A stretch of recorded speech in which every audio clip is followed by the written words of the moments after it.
Good afternoon and welcome to Webinar Wednesday and happy HTM week. Today we are joined by Chad Holmes, Security Evangelist at Cynerio. Webinar Wednesday would like to thank our sponsor Cynerio. Cynerio has one simple goal: to secure every IoT, IOMT, OT and IT device in healthcare environments. With capabilities ranging from microsegmentation and improved device insight to identifying exposed EPHI and stopping ransomware, Cynerio protects hospitals from a variety of modern cyber attacks. Learn more about Cynerio at cynerio.com or follow them on Twitter at Cynerio and also LinkedIn.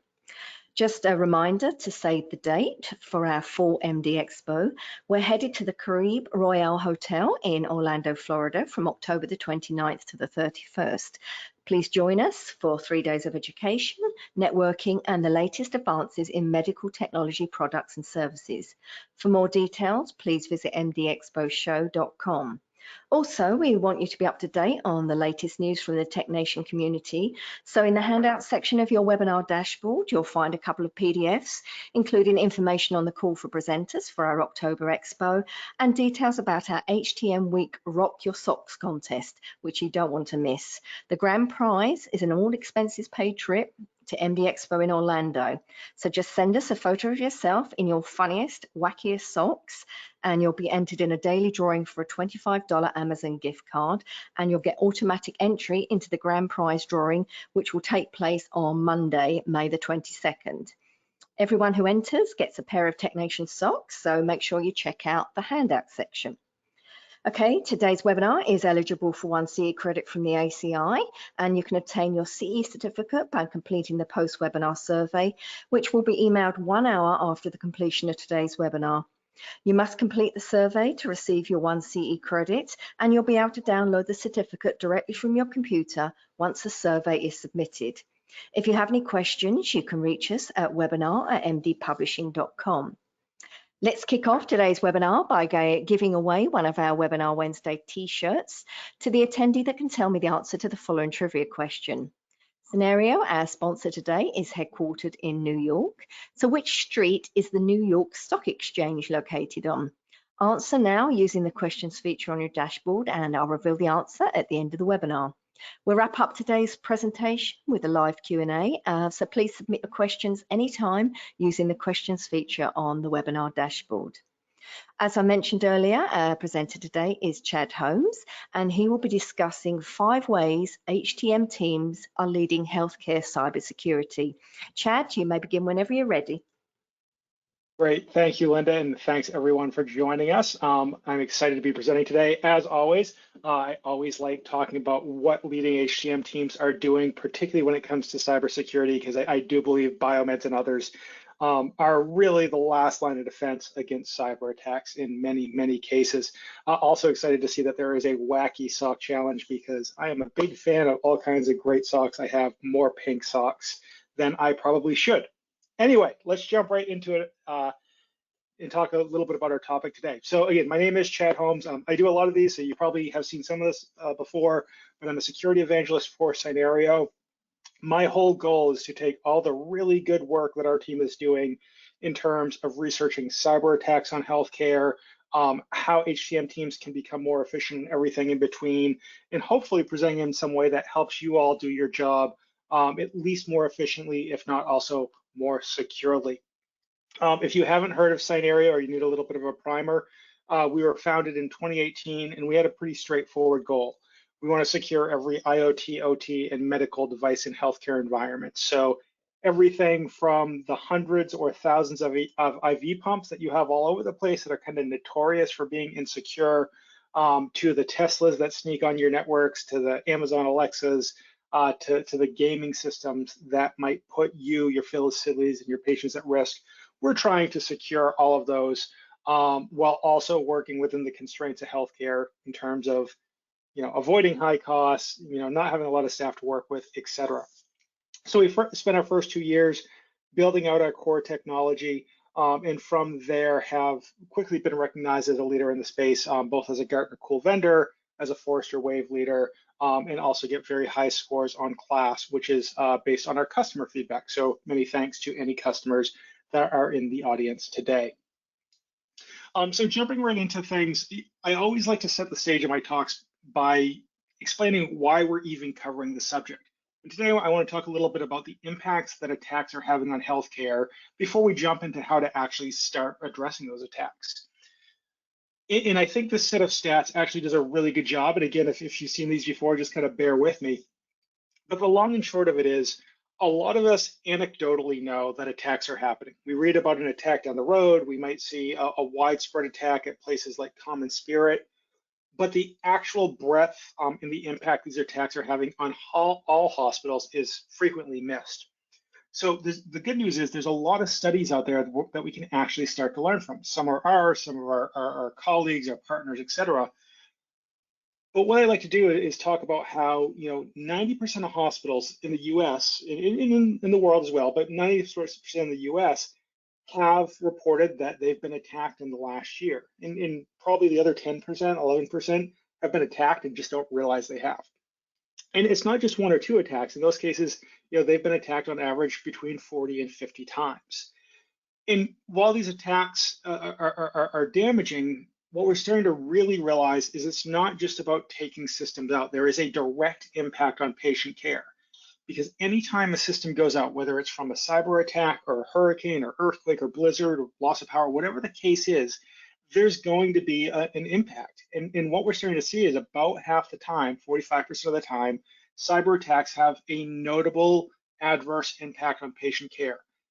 Sometimes it increases the mortality rate, sometimes it's deferred care, and that actually causes a cascading effect where we're starting to see impacts of care in other hospitals because of overflow situations. And one of the reasons that we're seeing these attacks continue and take out so many systems is that the way that healthcare is responding is somewhat counterproductive. 43% of hospitals have suffered at least one ransomware attack. And half of the time, 47% of the time, they actually pay the ransom. And if you've ever watched an action movie, you know that you never pay the ransom. Or if you listen to FBI guidance, you know you never pay the ransom, because if you do, the attacks will continue. But there's another side to that coin, which is if you do pay the ransom, in many cases, hospitals can recover really quickly, but you encourage additional attacks. So healthcare leaders are in a really, really tough situation where there is no right answer. Either they have outages of over a month that will cost them tens of millions of dollars to recover from, or they pay a ransom, which is much lower. They often recover within a day, but they encourage additional attacks. So we're looking at a really, really rough situation where there's a lot of attacks. The attacks pay the ransom, and therefore the attacks are going to continue to happen. The good news is, though, because healthcare is so far behind on adopting technologies and practices to secure their environments, we can start to learn from other environments and other industries where there are more mature protections in place. Things like a practice called microsegmentation, where you go at the network level and you limit communication between devices, quite frequently, about 92% of the time, will actually help increase protections in healthcare environments. So we know that these attacks are happening. We just don't know how the breadth of which they're happening. And I hope that these stats can help with these conversations for you and your colleagues as you go through. More important, we have to look at how effective our practices are when it comes to effectively securing environments. And the thing I like to look at here is EPHI. Right? One thing that healthcare puts a lot of time and money and effort into is protecting patient data. One, because that's a good thing to do, but two, more importantly, because when digitization of records started happening back in 2009, the worst thing anyone could really think of at the time in terms of cybersecurity breaches would be if patient data was exposed. And so there's a lot of fines and there's a lot of issues that happen if patient data is exposed. The problem is we're not doing a really good job even with the spending we're doing there. So if we look at the wall of shame, the HHS website where data breaches are exposed, we'll find that last year there were 43 million patient records exposed just through hacking and IT instances. That's 85% of all records, is about 50 million in total that were exposed. So hacking and IT instances are by far the biggest cause of data breaches. we're finding that there were 550 data breaches of that kind, about 80% of all the breaches that happened. So attackers are very much focused on technology to get access to patient data at this point. The good news there is that there is minimal year-over-year change. These numbers are almost identical to what happened in 2021. But the bad news is that these numbers are far, far higher than they were even 5 years ago, right? If we look back 5 years, there's a 269% increase in number of events. There's over a 1,300% increase in number of records exposed. So even the stuff we're focused on, we're not doing a great job in protecting patient data, and we need to start thinking about better ways that we can protect our patients, our facilities, our finances, and their data without spending significantly more on those efforts. And if you do want to look at those numbers, these are all available on the HHS, quote unquote, wall of shame that I think most of us are familiar with. So as we start talking about what we can actually do, I think one thing that is really important is understanding why we're in this situation, not just understanding the situation we're in. If we can identify the root causes, and in this case, the barriers, we can start to address those barriers. So what our team has done is we worked with some writers, and we've gone through, we've talked to customers, and we've identified a bunch of challenges we're seeing in the industry and opportunities to address those challenges. So if you do want to download this white paper, it is on our resources page at cynerio.com/resources. We're not going to go through everything today, but we will hit on the main 4 or 5 main actions that we're seeing people take. The other thing is this white paper, we have tried to make it very consumable, so you'll find a lot of bullet points, a lot of tables in there. It's just not a full wall of text. So please take a look, let us know what you think of it. But when we started to look into this, we realized that there were 3 main levels of barriers. And we'll get into the details of each one in a second, but barriers existed at 3 levels that we had to start breaking down. The first is the industry level, right? We know that healthcare is under widespread attack. It's not just one hospital here or there. It's more a matter of when you're going to get hacked, not if. I think we all kind of acknowledge at this point. So we had to understand that, 1, there are industry-specific challenges that any one of us can probably not make much of a dent in, but if we start to talk about it and start to adopt better practices, maybe we can change the industry as a whole.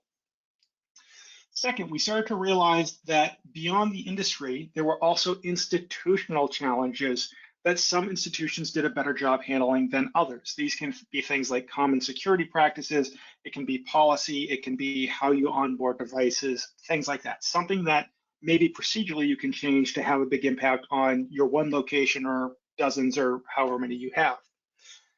And then finally, we found there were device level barriers. Effectively, lots of devices are developed in a rather insecure way. Even those that are secure are often deployed in an insecure way.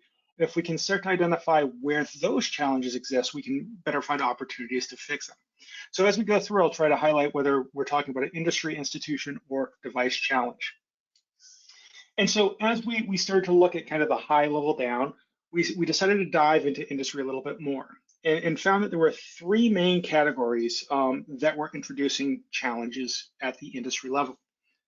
The first is that healthcare has historically underinvested in cybersecurity.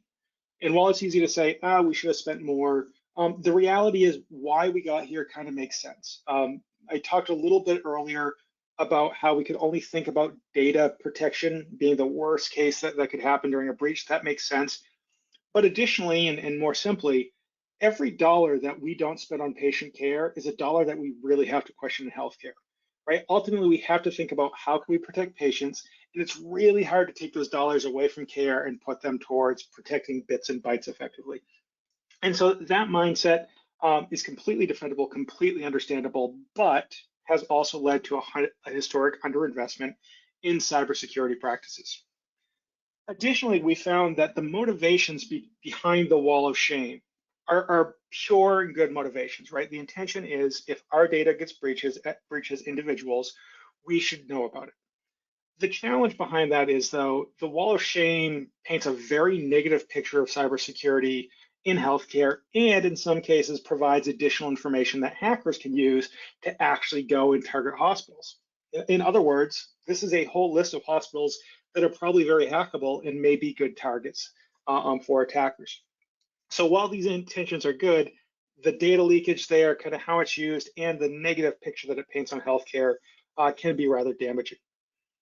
And then finally, we have what I like to call the recovery conundrum. we talked a little bit earlier about it, but when a data breach happens, more importantly, when a ransomware attack happens, it's very frequently the case that leaders have to decide very quickly, do they pay the ransom? Do they go against the advice of the FBI and law enforcement? Or do they follow that advice at a much higher cost? And just to put some numbers with it, the average ransom is typically between $500,000 and $1 million, somewhere in that range, give or take. The average recovery cost is usually about 30 days and somewhere between $50 and $100 million. Again, rough numbers there. So we're looking at much higher factors in terms of cost and recovery if you don't pay the ransom. So it's a really rough situation that we have to encourage our leadership to start thinking about. So these are the barriers that we started to see at the industry level. And as we started to dive down a little bit deeper, we started to also identify the institutional level challenges that we had to consider. One that we really find a lot is role ambiguity, or more accurately, responsibility confusion. As we've gone through, as our team has done studies, as others have as well, we find it's very frequently the case that there's a lot of people that are concerned about cybersecurity, but there is very little ownership over who actually implements the practices. And more specifically, with IoT devices, we find that there is very clear ownership with who owns securing PCs and servers, right? Those traditional IT practices that have been around for 20 years. But there's an assumption that the people that own securing those devices also own securing IV pumps and the Teslas that sneak on, and all these examples I used earlier. And so because we have this role ambiguity or this misalignment in ownership, we all know that if no one owns it, nothing is going to ultimately get done. And that's what we find a lot. On top of that, we find that the staffing is inadequate. And to be clear, I'm not calling you or your teammates inadequate. From what I've seen with most HTM folks, very energetic, very outgoing, and most importantly, incredibly competent and dedicated to the job you're doing. But I haven't found an HTM person yet who has said, we have too many people, we're bored all day, this job is too easy. You're tasked with a very specific set of challenges that are naturally very, very hard to achieve, right? Making sure hundreds and thousands of devices are operational, safe, functional, etc. So what we're finding is that staffing is just inadequate in terms of numbers and ability across a whole team, and adding more requirements to the staff you have is just going to become an even more difficult task in terms of securing environments. And then finally, not a surprise, insufficient funding is also a challenge that we see at the institution level. Everyone wants to do more with less, but the reality is, if you do not fund the actual activity, the education, adoption of security practices, at the end of the day, at some point, you have to spend money. So if we look at things at institutional level first, industry level first, going down to the institutional level, we're starting to see very specific actions that can be taken in terms of staffing and how you build out your teams that will help things. And then finally, we get down to the device level, right? Without these devices, there would not be the security risks we're seeing, right? If these IV pumps were not on networks, they would not pose a risk. The other side of that, though, is if these devices were not connected in exchanging data and updating nurses' stations, for example, the care would be slightly less as well. So there's this trade-off we've made in the industry of, yes, we're going to put devices online because they allow us to provide better care. That's proven. There's a greater good of providing better care, but there's a willingness to accept the risk that they introduce. And over the last 3 years or so, we've seen that risk has grown higher and higher with all these attacks. So to understand why we're seeing challenges in securing those devices, it's important to look at how those devices are used. First of all, they have incredibly long life cycles, and many of them are used past their expiration date, right? We all want to make sure we're getting the best bang for our buck. That the money that we're investing in those devices, we can justify buying new ones only when we absolutely have to. So they do have long life cycles.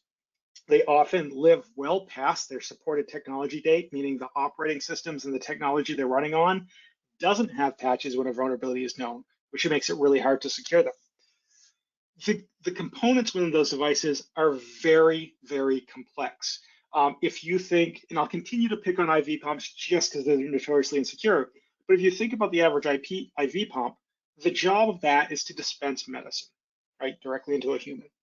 The reality is it's not just one piece of technology. It's 15 to 20 different pieces of technology, from the silicone in the chips to the touchpad buttons on the outside and everything in between, including the network cards that get it on the network. So when you have those 15 or 20 pieces of technology and they're all crammed together, it's really, really common that there are security issues that arise. There are components that are completely unknown about, that lead to complexity and security issues. And then even if those devices were properly secured, right, they were properly developed, they were properly locked down, they are patched, the instant patch is available, et cetera, we can still see that if they're deployed insecurely on the network, it can raise a big issue. And I'll give you a great example. We worked with hospital robots at one point. They're kind of college refrigerator-sized robots that drive around hospitals and dispense medications and collect trash and things like that. And what we found was there were misconfigurations in how they were deployed to networks. So not only could someone sitting in the hospital control them remotely through a web page, but in certain situations, that web page was exposed externally, and someone could get into the web page relatively easily and control the robots remotely. So even if those robots are completely secure at the device level, if the functionality they expose is exposed to people with bad intentions, then it's entirely likely that a perfectly secure device can still be used in a malicious way. So we have to think about how we can actually address that. So I took a long path there talking about where we're actually seeing levels of challenges. I hope it made sense, because if we can't understand where the challenges are coming from and what the motivating factor behind each level are, we can't really start to address them. And now what we have to do is stop talking about the bad news and actually start talking about some of the good news. And one thing that we help our customers do is extend their security practice without significantly extending their costs. Now, realistically, this is not going to be a $0 effort. There's going to be additional time and resources needed, but I'm hoping that some of the guidance I give will allow you to extend your protections without having to talk in terms of millions, right? Much lower price tags, hopefully. So the first thing I always like to talk about is that inventory and visibility. Seeing what is in your environment, seeing what devices are there, where they are, is absolutely necessary. It's not sufficient by any means. You have to do much more than that, but if you can't see the devices, you're going to have a really hard time securing them in any meaningful way. And so this aligns really well with the industry challenge of historic underinvestment, right? If we're not spending the money and the effort to identify these devices, you're going to have a hard time doing anything to protect them. So what we're seeing is in the field over the last 3 years, product companies, including ourselves, including Cynerio, have built out some really good and effective products that you put them on your network, and within a couple of days, you start to see the full inventory of devices that live on your network, in many cases that you didn't even know. And even better, this does a really good job supplementing CMMS systems, the databases of all your devices, because one, it's going to find devices that you probably didn't know you had, and two, it's automatically going to detect information about those devices that will feed into those systems and help you have one clear set of data to work from. So again, inventory and visibility is an outstanding first step. It's not sufficient. You have to go far beyond it. But if you don't have an inventory and visibility tool in place, one, your team is not going to be able to maintain and work on all the devices you have. And two, you're not going to be able to secure them in some kind of long way, strategic way. So always want to start with inventory and visibility.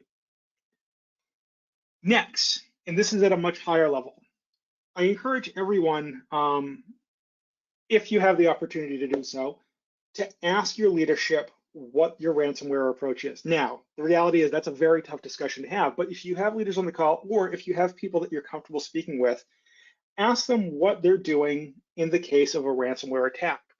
Because one thing I want to make sure everyone has at their disposal is the knowledge that the Cybersecurity and Infrastructure Security Agency, CISA, is a government agency in the US that will actually provide significant resources to healthcare environments at little to no cost to help them prepare for the event that they're attacked. So as we start to talk about that recovery conundrum of do you pay the ransom or do you recover, do know that a little bit of effort up front can go a very, very long way. In this case, I really like to talk about the CISA tabletop exercise package in particular.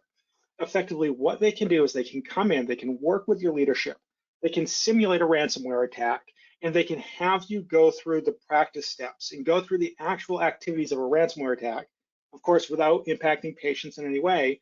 So if that were to happen in real life, your team would know how to react to it.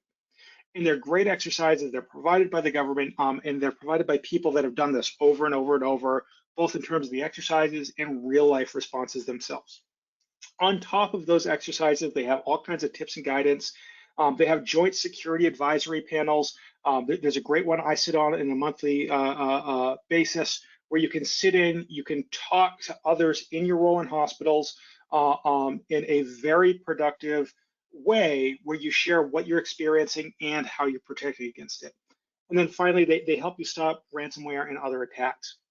So if you're not, if your organization, I'm sorry, if in your organization you have some level of responsibility over responding to cyber attacks or know someone that does, you should make sure that they're working with CISA on at least the tabletop exercises because those are invaluable in the event of an attack.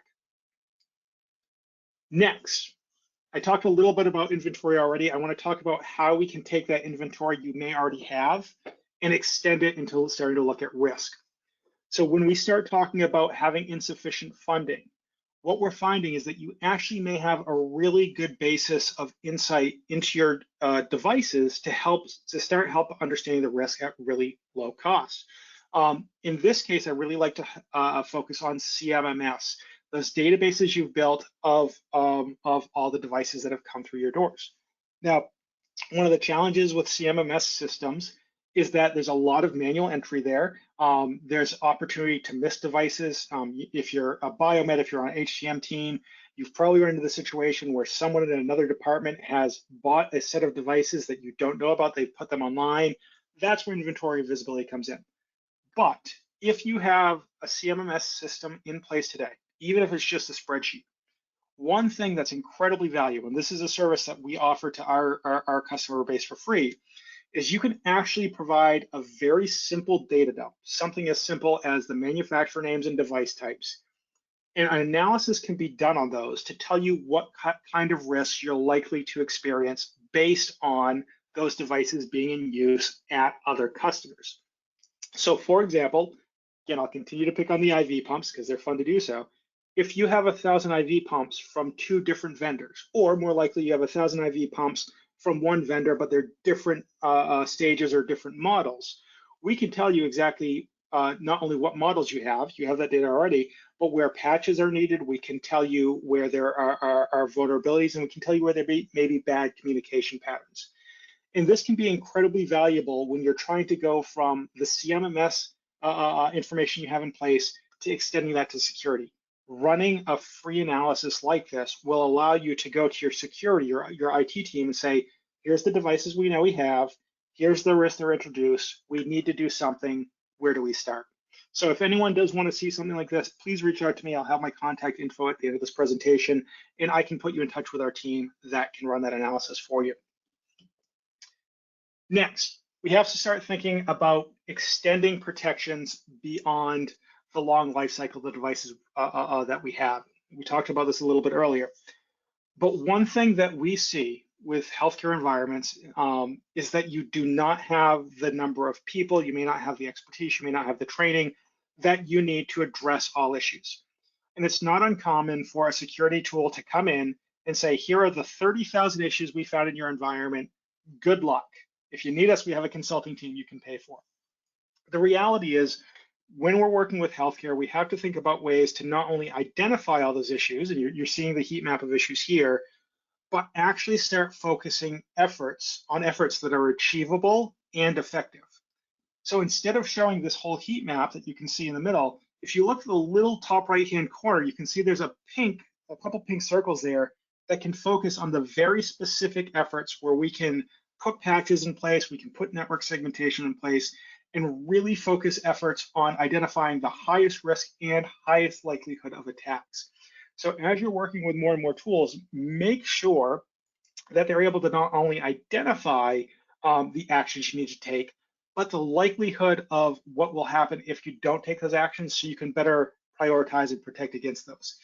This is something that, while it's a slightly messy bubble chart, this is something that our user base, particularly on the BioMeds side, finds very effective, because they can go in every Monday, Friday, whatever their day is.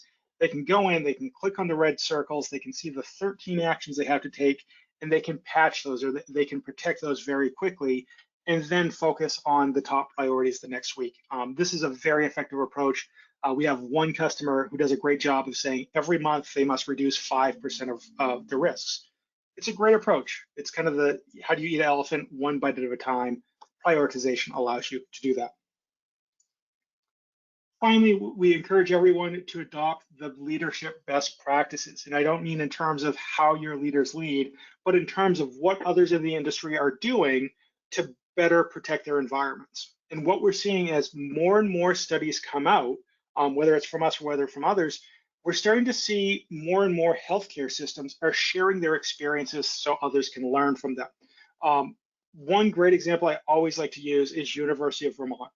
Effectively, they experienced a ransomware attack 2 years ago. It was due to someone that took their laptop on vacation with them, opened it up poolside, like I'm sure all of us have done at some point, clicked on a link they shouldn't in their email.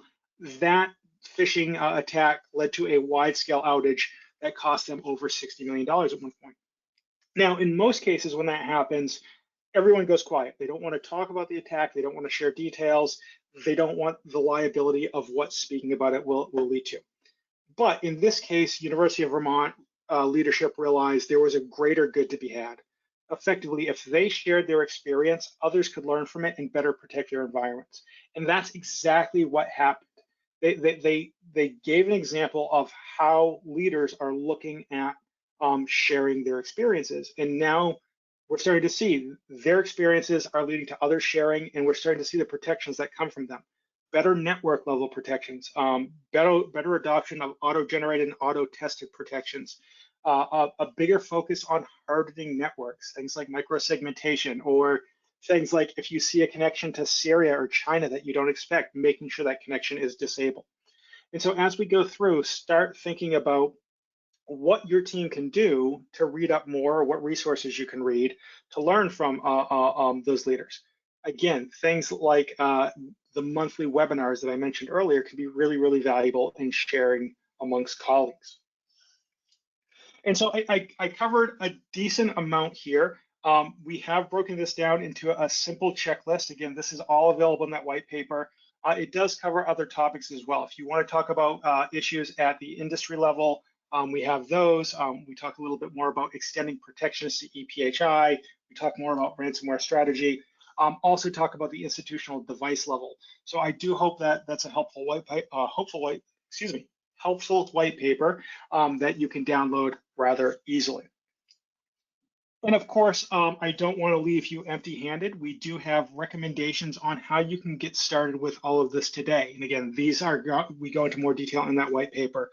But there are three that I've seen a lot of very positive feedback from over the last 6 months or so. First is active detection of attacks. One thing we found with a lot of HTM teams is if they can get a system in place that identifies active attacks, or at least risks of active attacks, they can then work with their IT and security teams to better secure against those attacks. So I'll talk about that in a second. Next is CMMS analysis, taking that a data dump from the CMS you have in place and analyzing that can be very valuable. And then finally, engaging MSPs or MSSPs, managed service providers or managed security service providers, excuse me.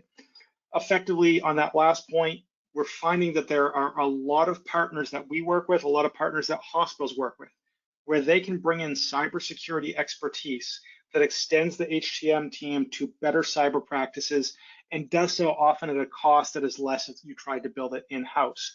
I presented on a webinar Wednesday with Sodexo a couple weeks ago, where they're doing just that. They're taking the core capabilities their team has, they're using products like ours, and they're going in and they're rolling out full cybersecurity programs that cost far, far less than if hospitals were to stand them up on their own, and provides them greater expertise in a worst case scenario, response guidance to help them through an attack if that does happen.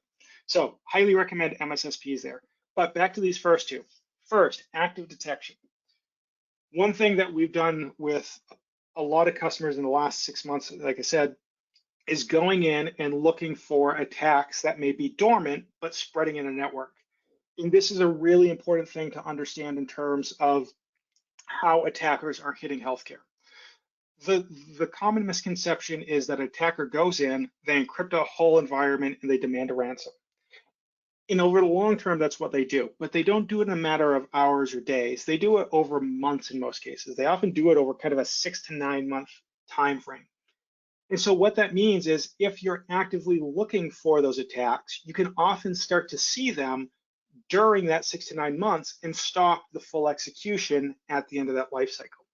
So what we've developed is an active detection offering.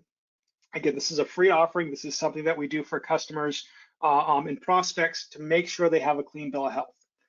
We'll go in, we'll deploy our technology, and after a week or two, we'll give you an actionable report.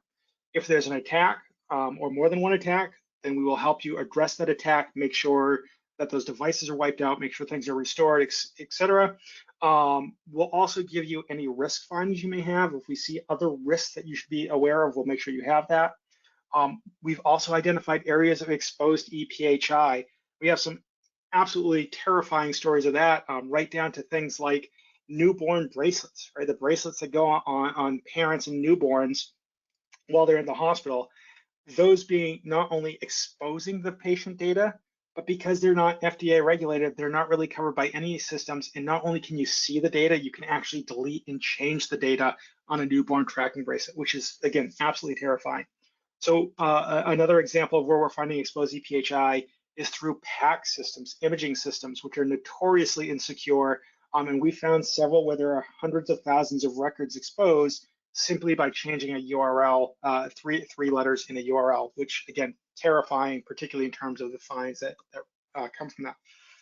So we'll find that kind of stuff. We will generate a report. We'll have a readout call with your team. We'll also make sure that you're not just left hanging. We'll give you a clear roadmap on where you should go next to not only improve protections, but adopt them longer term.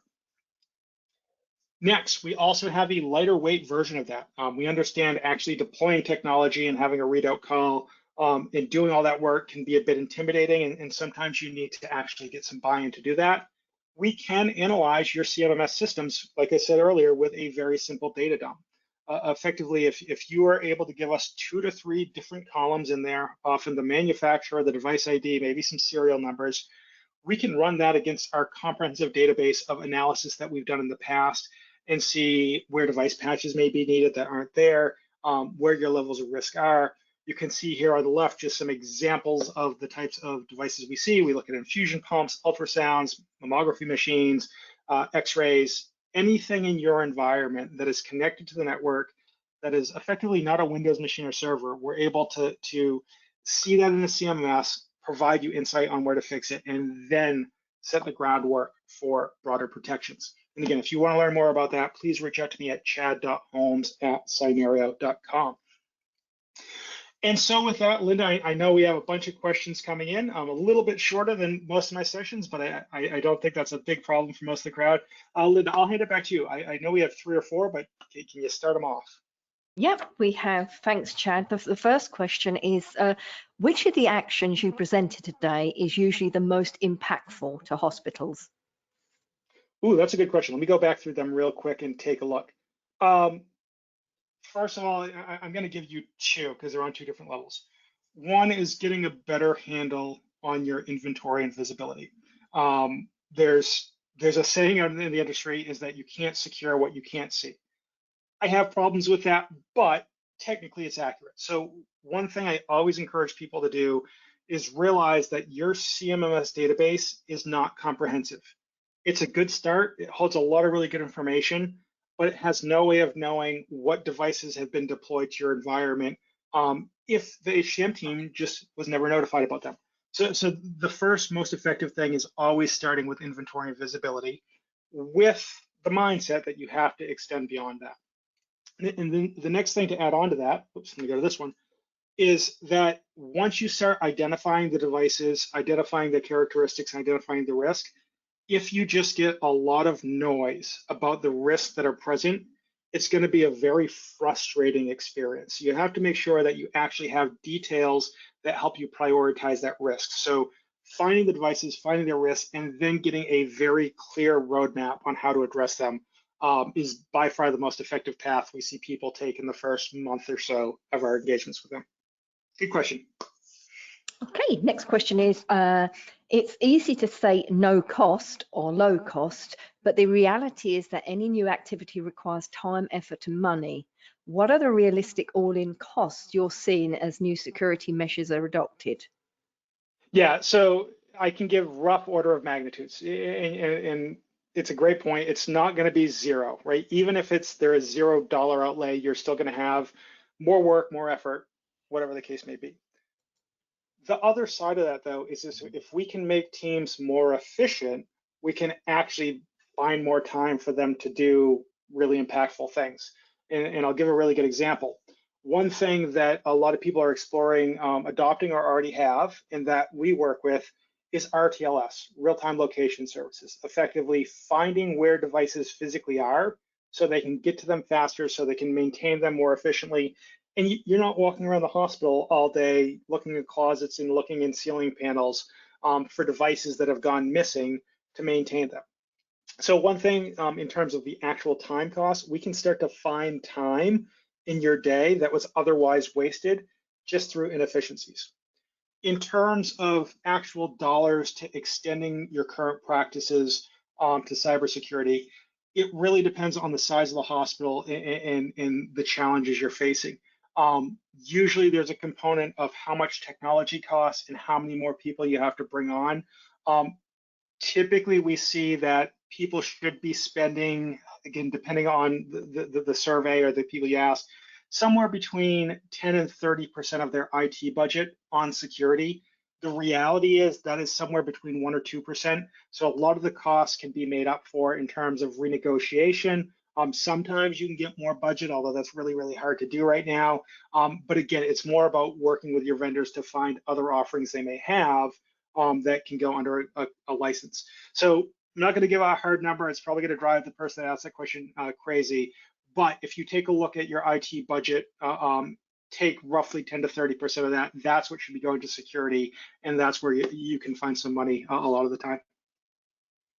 Okay, that's great. Another question here is, how realistic is it for BioMeds to lead security efforts? That's a good one. We did a study last year around this time we released it. And effectively, we asked who should lead device security efforts within a hospital. And the reality is only 10% of the people said everyone should work together. And the other 90% said it should always be someone else. So the reality is that HTM folks probably will not be the leaders of cybersecurity efforts, but they can start to encourage or ask questions that will drive better cybersecurity practices, and they will absolutely be a critical part of implementing cybersecurity practices. So the reality is you're probably going to have a chief information security officer, a CISO, that will have ownership over these. If you don't have a CISO in place, many hospitals don't, it'll probably fall under the CIO in most cases. And they will have ultimate ownership, and then they will work with a combination of IT, security, network, and biomed teams. So HTM biomed, you're not going to be the ultimate owners, but you're absolutely going to be influencers. You're absolutely going to be practitioners, and you can start to influence things today in terms of how people look at cybersecurity. Okay, that's great. Another question here is, which IoT solution have people had the best experience with, taking into consideration asset management, vulnerability management alike? Yeah, it sounds like one of my teammates is on the call. Probably not, but it's a great question. Cynerio obviously has been the best one. The less smart alecky answer is there's a real generational difference in products today. And the way I like to look at IoT solutions in the broader field is the first generation solutions that came out probably 5 or 6 years ago did a really, really good job of identifying devices. Kind of this first step, here, I'll show you here. the first step to identifying devices. But because they did not build security into their core components, those that are using them today are very much challenged in actually extending this visibility into actual security practices. And there's a bucket of first generation products in there that do that. Many of them, just anecdotally that we see in the field, people are up for renewal right now and are starting to reconsider if they stick with them versus focusing on something more security focused. So once you get past that first generation bucket, you then have a bucket of products that have been built for multiple industries, kind of the industry agnostic approach. And technically, these are actually pretty good products. The challenge they face, though, is they were built with a mindset of going after more profitable industries or profit-driven industries. Effectively, they assumed large IT teams with a lot of skill sets and pretty deep pockets. And so they've built these technologies that are competent, but don't work really well in healthcare environments because one, they don't focus on healthcare specifically. So there's well over 200 protocols they have to analyze that they may not analyze. And two, they're incredibly technical offerings that hospitals often don't have the resources, the human resources to actually handle. They don't have the expertise in house to do that. So that's kind of the next generation, which is these industry agnostic tools. And then the second generation products around IoT security is where I like to bundle ourselves. We're products that are built with security in mind.